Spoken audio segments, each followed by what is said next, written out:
Hello and welcome to Charter Local Edition Northwest. I'm Dana Cowley and today we're in Olympia. My guest today is our Republican representative in the 12th District, Cary Condotta. He represents East Wenatchee. And Cary, thank you so much for joining us. Oh, it's great to be here. Thanks. You have been a small businessman for many years, and what are you trying to do for your constituents with small business in this legislative session? Well, you know, for years I've tried to protect small business. It seems like they come under fire a lot here in Washington, and this particular session's very difficult because we're looking at a much higher minimum wage if this passes. We're looking at paid vacations, paid leave. It seems like there's an awful lot of things that people want that small business right now just can't afford. The fact is, maybe some of the big corporate guys can, but these small businesses are still recovering from a very difficult economic time.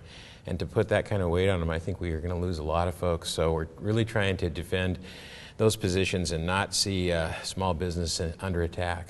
And you're also working to try to make life a little easier for contractors. Well, we've had this problem with L&I, Labor and Industries, has been kind of out after independent contractors. Now, we agree there's some underground economy and there are some bad actors out there, but there's a lot of real independent contractors.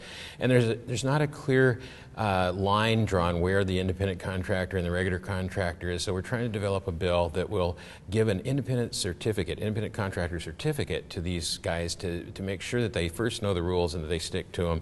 We think we can clear up a lot of the underground economy with that. That's one of my favorite works we're doing this year, and I'm working with a Democrat friend in the Labor Committee, so it's a collaborative effort. Nice to see some bipartisan work. There has been a lot of that this year, actually. It's actually been a good session for that. And the budget, we are about halfway through a 60-day session, and everyone hoping to not have a special session. Oh, I hope not. It was a long year last year. The budget we passed with more support than any budget since I've been here. I hope they leave it alone, frankly. I think it's fine. I think we can ride it out.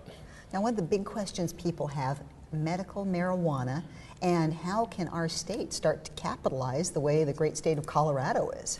Well, Colorado's got a bit of a start on us, but I think our program might be better in the end, just from learning from them. But our committee overlooks it, government oversight, and we think the Liquor Control Board's done a pretty good job of putting this program together. It's controversial in places. There's a lot of pushback from some areas, but what you have to remember is that marijuana is flowing through the streets of every town in this state right now. It's not like it's not there. But what we're trying to do is capture that market, take it out of the criminal element, and make it an illegal. It's sort of like prohibition. We want to bring it into the light.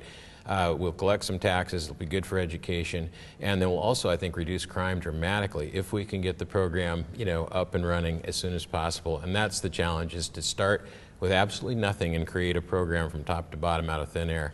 But I think we're going to get there, and I think the results will be good. I looked at a report 3 months after Colorado passed its law, and they had brought in $45 million in new taxes for their state. Well, I hope we're that successful. Our tax structure is actually quite a bit higher than theirs, and that's a positive from a revenue standpoint, but it's also a negative that the pricing has to be competitive with the current market, which is established. So we may have to do some fine-tuning, but yes, Colorado's proven that it's out there, it's doable, and I think, again, we'll learn from them, and hopefully when we launch our program, it'll be even more successful in the long run. And one last question. Where are you with the bills that you have put forth this year? You know, I am not one to pass a lot of bills. I play defense most of the time for small business. Worked for the Seahawks. Yeah, it works. And over the years, we've tried to keep small business intact and other things. But these bills, a lot of bills, really good bills this year, and they're moving. And I've had good luck, and mainly because they're collaborative bills. I'm working with the Democrats on a number of issues, and we find that we can find a common path. A lot of times the destination is the same, two different ways to get there. We're finding ways to bridge the gap, and I think we're going to have some great legislation this year. You'll have to run for Congress. Oh, goodness. I think I've got my hands full here right now. Cary, so nice to talk to you. Thank you for the time from today. the 12th District in East Wenatchee. I'm Dana Cowley, and you're watching Charter Local Edition Northwest.